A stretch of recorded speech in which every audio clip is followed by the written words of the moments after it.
Hello, everybody. Good afternoon. Thanks for being here. The last time I talked to reporters, it was approaching midnight on May 31st, and while it was clear that we were going to adjourn without a state budget, I was optimistic. I still see the governor's movement on an emergency budget as a tremendous step forward. And the very next day, June 1st, key staff for the caucuses and the governor's office had a conference call to lay out some guidelines for working forward. The working groups have continued to meet. In fact, they just ended a meeting right now, a few minutes ago, on the same floor of this building. I should point out that the two Republican budget bills that were filed on the last day of session are the basis for those ongoing negotiations. And I had hoped that we would have had a deal on those proposals that the governor had signed off on by now. Unfortunately, that hasn't happened yet. But I remain optimistic that real progress is being made in these working groups from the reports I've been getting. Now, before I go any further, I think I may need to set the record straight on something. Back in November of 2014, you may recall, election night, I never did talk to Bruce Rauner. As you may recall, that phone call didn't come through. So I never officially and formally congratulated him for winning that night. I'd like to do that right now, correct that oversight. Congratulations on your winning the 2014 governor's race. I want to express how much I look forward to working with you and find bipartisan agreement to solve the state's problems. And of course, I'm saying this in the hopes that the governor, 18 months into his term of office, will finally stop campaigning and start managing the state he was elected to run. I'm committed to finding the balance with the governor that is needed to move forward, but it's hard to work with him, let alone agree with him, when he's embarked on a scorched earth tour of Illinois, a tour, I would note, that began the morning of June 1st, a tour predicated on there being no agreement on the budget. You don't just throw a tour like that together overnight. It takes days of planning and coordination. So now, once again, for the second year in a row, I'm left wondering if the governor spent the final days of May focused on the budget, like we were, or if he was instead planning a campaign that relied upon there not being one. It's exactly where we were last year, when the governor spent the final weeks of session working on political ads that he was producing rather than the budget. So if he can just turn it off for a couple weeks, it would really help. There's a time to campaign, there's a time to govern. Right now we need a governor. We don't need Washington-style campaign tactics. The over-the-top rhetoric is distracting at best, hurtful at worst. It's not helpful to negotiate by insults. It's as if someone forgot to give the governor the interested parties memo. So we got an interested parties memo from Tim Newting, very well-respected head of his budget. Used to be the chief of staff for the Senate Republicans, great guy, knows Springfield. He sent an interesting parties memo. I didn't get it, but I found it. And it's the basis for what these meetings are all about. That's what they're working off of. And the governor asked for that, and he asked for a standalone education bill. They're working on that too. So we're doing what he is asking for. I wonder maybe they didn't give him the memo. So to refresh your memory, guys, in 2009 I got elected Senate President. My top priority was ending the political acrimony that you may recall we had with Blagojevich and Emil Jones and Madigan. It had paralyzed the state. It was a goal shared by Republican leader Christine Radogno, and one we've been largely able to accomplish in the Senate. I'm not afraid that I get along with Christine Radogno. I like Christine Radogno. She's a good person. She's not corrupt. The Illinois Senate tackled huge issues, and usually we do it by working together. I'll give you some examples. The 2011 workers' compensation changes. She voted for it. Leader Durkin voted against it, just to prove how controversial it was. But we passed it. McCormick Place reforms. Marriage equality was a bipartisan bill. Immigrant driver's license was bipartisan. Through it all, nothing has been more important to me than working together in a civil, responsible manner. Maybe people have forgotten the dysfunction that occurred before 2009. I hadn't, and I'm committed to not letting it return. So I want to work with this governor, but that requires him to start working and stop campaigning. It's time for him to put down the keys to the campaign bus and join us in honest negotiations. With any luck, we can quickly see this agreement through, and he can get back to bad-mouthing me anytime he wants in the future. But what he's doing now isn't working, and that's unfortunate. Opportunities are being squandered, and I would urge everyone to rethink their agendas, find the common ground, and move forward.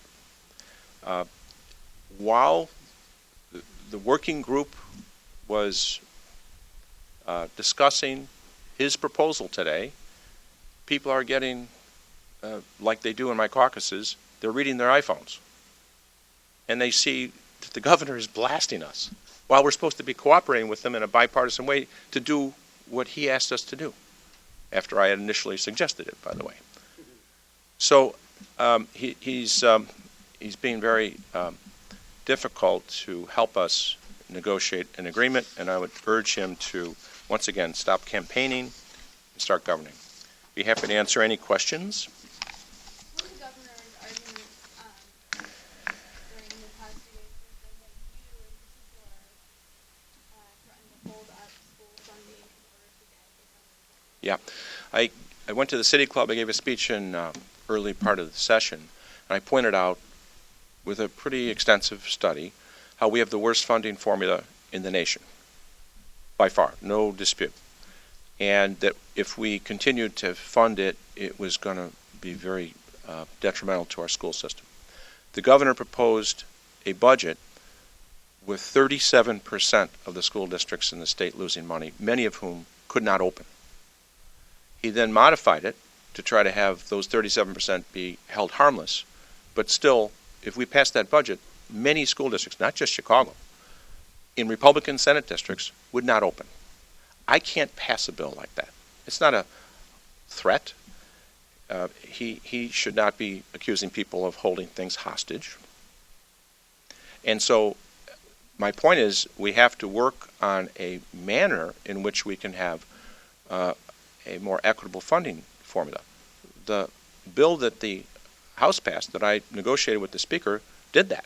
It put $760 million into education, many of which went into a poverty grant, which was directed towards poor school districts. That's the type of reform we would like, or even a permanent reform. A bill that, Senate Bill 231, which we passed, it's over in the House, Senator Menard's bill, solves the problem permanently. So that's what I meant when I said that. And what about pension pickups? I don't think you mean pension pickup. Are you talking about pension parity? Sure. Okay, well, they're two different things. Sorry. Is that something that's being discussed in working groups? That would come under, arguably, a standalone education budget. And if you want me to make sure we're talking about the same thing, everybody in the state of Illinois, except for Chicago, has the state pay for its normal cost for its pensions. Chicago doesn't get that money. It's $205 million. We've passed it 4 times in the Senate. It's not an issue that anybody can even stand up and argue against. It's parity. It's equal. And that should be part of an education funding reform. Mr. President, what is your view on the likelihood that most public schools in the state? I didn't say most, because there is such a disparity in wealth between certain school districts. Some school districts have an enormous amount of reserves. So, for example, the governor had a press conference at Lyons Township. Senator Verdonio, Representative Durkin's district, they complained that changing the formula, after 4 years, they lose $1.9 million a year. They have $67 million in reserves. It would take 34 years to go through that. So I think they might be able to open using their reserves, but many school districts, primarily in southern Illinois, central Illinois, represented by Republican senators, in addition to Chicago, would not be able to open unless we do something different. So is it your view that that can be avoided, or is it likely that that's going to have to happen before the No. The governor called for a standalone education bill. We're negotiating that, and we'd be happy to do so. But it's going to result. That's not true. He passed the bill out of the House that put $760 million into a fund, an equity, called an equity fund, 500 million or 700 million of which is directed to the poverty grant, and the other 60 million to make sure that nobody, even under Rauner's budget, even the rich districts, don't get less than last year. So that's what we're talking about. It's going to require more money. We want to spend more money on education. He doesn't. I don't think that's the message that the governor wants to send. So I hope I answered your question. Mr. President, so again, you believe that a deal will occur Well, to allow schools to open, even though it might take the closing of the schools to get... I don't want the schools to close to get to that deal. I want him to stop campaigning and come to these, stop distracting the meetings that he set up with his own staff so that the legislators who are working there can come to an agreement. Can you respond directly to his charge that the speaker, explained to you, are slow walking the process to create a crisis that this is? Yeah. You have to cross-examine him. They were meeting on this floor up until a few minutes ago, being distracted by his press conference. We're not slow-walking anything. We have passed education reform bills. He's been the governor for 18 months. Where is his education reform bill? Yeah, go ahead.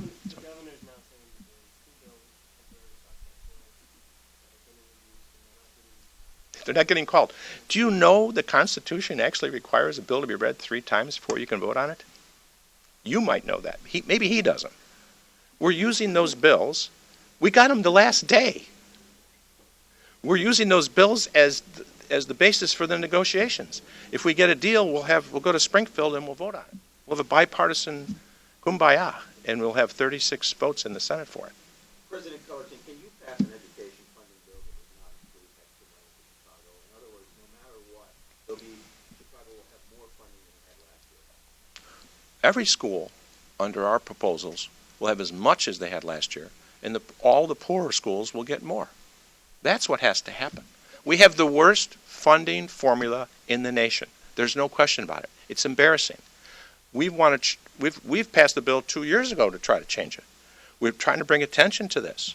This is something that can be fixed right now. But if we can't pass a permanent fix to the funding formula, we have to do it at least for next year. But the bottom line is Chicago CPS has $1 billion deficit. They need more money than they got. You know what? Let me explain that the focus has not been exclusively on Chicago. These bills that we're talking about help the whole state. Now, there's 2 things that need to be done for Chicago that are unique to Chicago. Chicago has asked for the city council to have the opportunity to vote on whether there should be a property tax increase. We passed that in the Senate. It hasn't passed the House. We would ask for the governor's support on that. And we want pension parity, equality. After you do those 2 things, nothing special for Chicago. So just pass a bill that focuses money where there's a concentration of poverty. That's the weakness in our school funding formula. Every other state, that's the main factor. For us, it's not.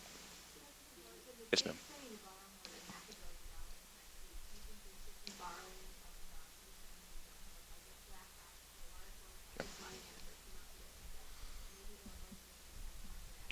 Well, I don't know what that's what the executive branch does, sell bonds. I don't know what the purpose of the bonds are. I do know that the governor wanted to be business friendly, and as a result, though, when we get downgraded, as we have, that's not being very business friendly. Running up deficits, as we have since he's been the governor, is not good business practices. So that's my response. What's behind it? It's been the fundamental, it hasn't changed from the beginning. The governor asked for, in his view, his turnaround agenda, and he felt that we could literally not have a complete budget until he got the turnaround. He now has modified his position, which is very significant, which he said on the last day of session, that he is willing to put the turnaround agenda aside and work and tax increases implicitly as well, and work on a temporary budget for human services and for higher ed, and to open a year-round budget for what we call P12, the grammar schools and high schools. And that's very significant. So we now are in those negotiations while he's having distracting news conferences with wild rhetoric. My purpose today is to ask him to please stop doing that, take a couple weeks off, let's get a deal, and then he can go back to what he wants to do.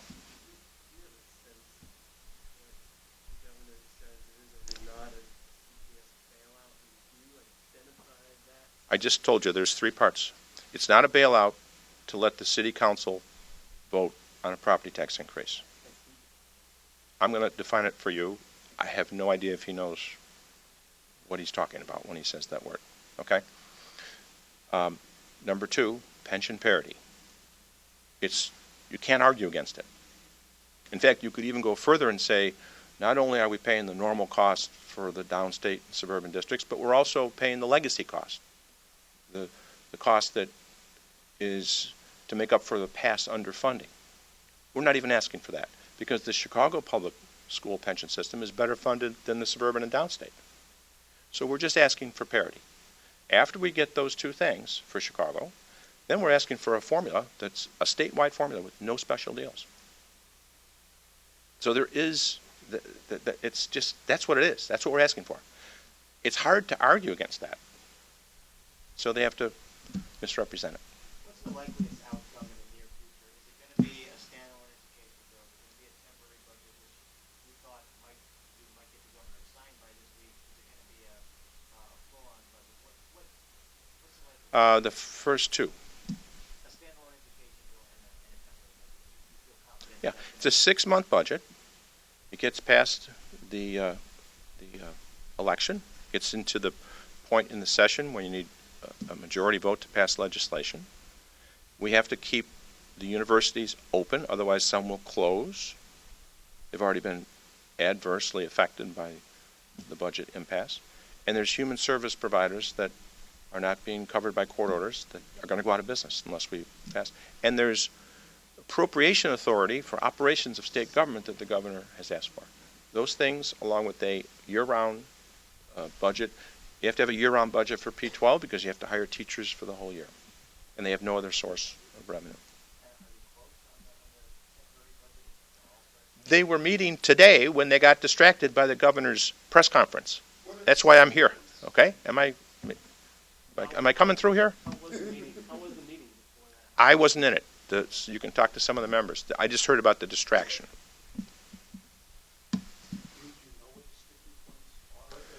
No, I think that there's progress to be made. You don't have the distraction of these turnaround agenda items.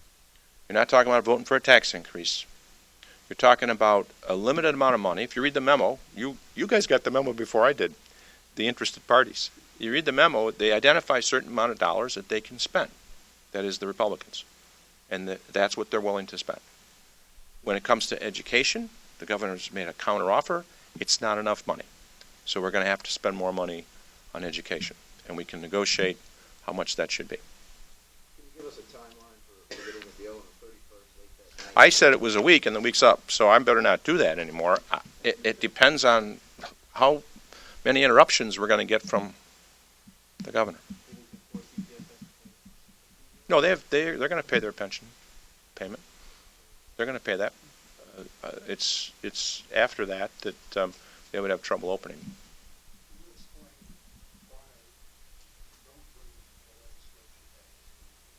We come back to Springfield when there's something to vote on. I mean, remember the Blagojevich years with the special sessions and all that? It's bad enough down there just to have people go down and stand around. We come around when we have a deal. And we have rank and file members are negotiating. Leaders can negotiate.